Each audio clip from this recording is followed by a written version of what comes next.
এই শোনো, রোজ রোজ অফিসে যাওয়ার আগে না তোমাদের এই অশান্তি কিন্তু আমার একদম ভালো লাগে না বলে দিচ্ছি। কেন, কি হয়েছে? তুমি মাকে কি বলেছো? ও, তোমার কানেও পিন লাগিয়ে দিয়েছে? একদম ফালতু কথা বলবে না। ভালো না লাগলে এখান থেকে বেরিয়ে যেতে পারো। কি বেরিয়ে যাও বলো তুমি সবসময় বলে বলে কি তোমার অভ্যাস হয়ে গেছে? তোমার মায়ের কোনো দোষ নেই? এই পাখি, একটু ভিতরে যেত। কি বললে তুমি? মায়ের দোষ? মা হলো গুরুজন, একটা জায়গায় 10টা কথা বলবে, তা বলে তুমি মায়ের সাথে তর্ক করবে? অবশ্যই, অন্যায় দেখলে প্রতিবাদ করব। আমার মুখে মুখে তর্ক? তোমার সাহস তো মন্দ নয়। বেরো এই বাড়ি থেকে। তুমি গেলে তোমার মতো আমি আর একটা এনে নেবো, কিন্তু আমার মা গেলে আমি মাকে আর পাবো না। তুমি আমাকে মারলে আমি চলে যাচ্ছি বারবারই, আর কোনোদিন আসবো না এই ঘরে। আরে হ্যাঁ হ্যাঁ, যাও যাও।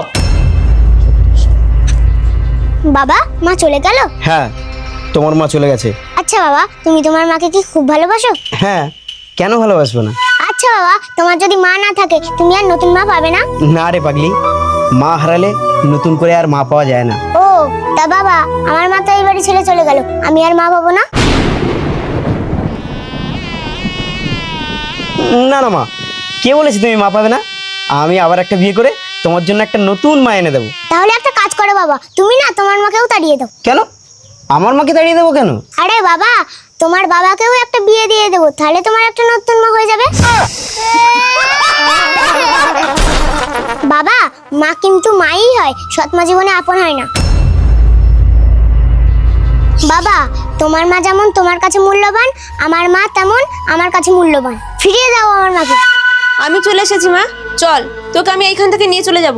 মা, তুমি আমাকে কোথায় নিয়ে যাবে? কেন, আমার বাবার বাড়ি। ও, তাহলে তুমি তোমার বাবা মার কাছে থাকবে? হ্যাঁ। তাহলে মা, আমি কি অন্যায় করেছি? আমি কেন আমার বাবা মার কাছে থাকতে পারবো না?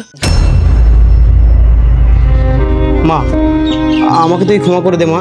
আমি আর কোনোদিন তোর মাকে বেরিয়ে যেতে বলবো না। থ্যাংক ইউ বাবা। মা, আমাকেও তুই ক্ষমা করে দে, আমিও কোনোদিন তোকে ছেড়ে আর কোথাও যাব না। থ্যাংক ইউ মা। বন্ধুরা, ছোট হোক কিংবা বড়, কেউ কখনো তার মায়ের কাছ থেকে তাকে আলাদা করে দিতে যাবেন না, কারণ প্রত্যেকের কাছে তার মা খুব প্রিয়। ধন্যবাদ।